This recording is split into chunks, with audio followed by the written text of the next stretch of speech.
So next, a little better news.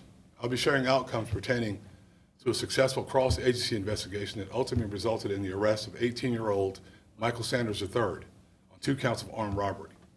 But before I begin, I'd like to recognize the incredible work of the investigators dedicated to this case and their service to our community.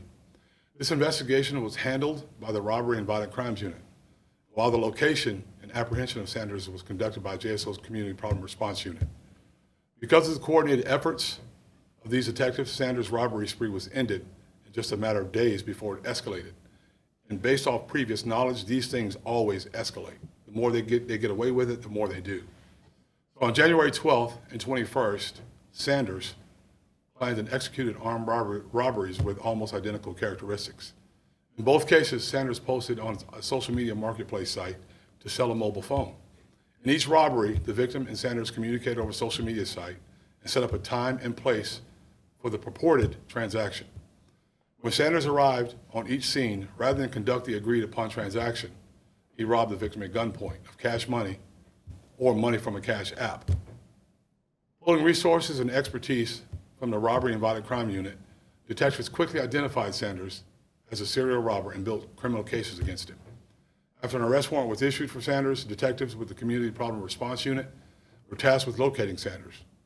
And once Sanders was located and apprehended safely, he was arrested on 2 counts of armed robbery on January 24th. Again, because there are now criminal cases pending against Sanders with our partners at the State Attorney's Office, I can't provide a bunch of detail on the investigation or the evidence against Sanders at this time. With that being said, I'm pleased that Sanders is now off the streets and facing serious criminal penalties, as he will no longer be able to victimize members of our community. These cases provide me with a unique opportunity to caution citizens in our community. This is a huge deal for us. Increasingly, we are all using social media marketplaces to engage in retail transactions. I do it. And there's nothing wrong with that. However, I urge you to set the location of these transactions at police substations in each of our 6 districts. If these transactions are conducted during daylight hours in the presence of law enforcement, the likelihood that they will devolve into robberies is very, very low. So please avail yourself to the use of your substation across the city, or one of your substations across the city, so that you can safely and securely conduct your social media marketplace transactions. You can go online at www.JAXSHERIFF.org to locate your police service district and the location of your closest police substation.